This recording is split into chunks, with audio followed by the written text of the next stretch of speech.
مصر کے بعد ترکی نے ایک بار پھر فلسطینی عوام کے ساتھ اپنی یکجہتی کا اظہار کرتے ہوئے اسرائیل کے غزہ سٹی منصوبے کی سخت الفاظ میں مذمت کی ہے۔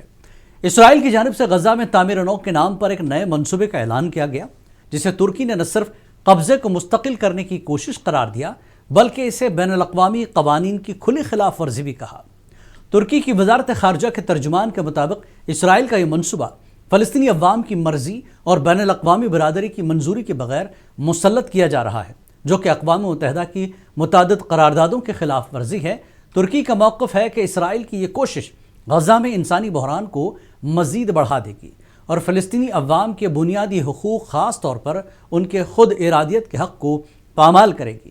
ترکی نے عالمی برادری بالخصوص اقوام متحدہ، OIC، یورپی یونین اور عرب لیگ سے مطالبہ کیا کہ وہ اس معاملے میں خاموش تماشائی بننے کے بجائے فوری اور مؤثر اقدامات کریں۔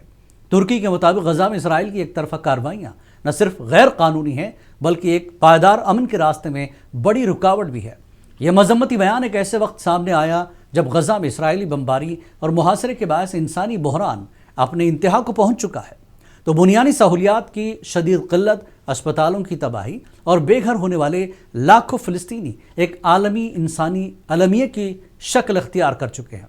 ترکی نے واضح کیا کہ وہ فلسطین کے عوام کی حمایت جاری رکھے گا اور کسی بھی ایسے منصوبے کو قبول نہیں کرے گا جو فلسطینیوں کی مرضی کے بغیر مسلط کیا جائے۔ تو ترکی کی قیادت کا کہنا ہے کہ خطے میں پائیدار امن کا واحد راستہ بین الاقوامی قراردادوں کے مطابق دو ریاستی حل ہے، جس میں مشرقی یروشلم کو فلسطین کا دارالحکومت تسلیم کیا جائے۔ اب ترکی کی یہ کاوشیں کیا رنگ لاتی ہیں، یہ آنے والا وقت ہی بتائے گا۔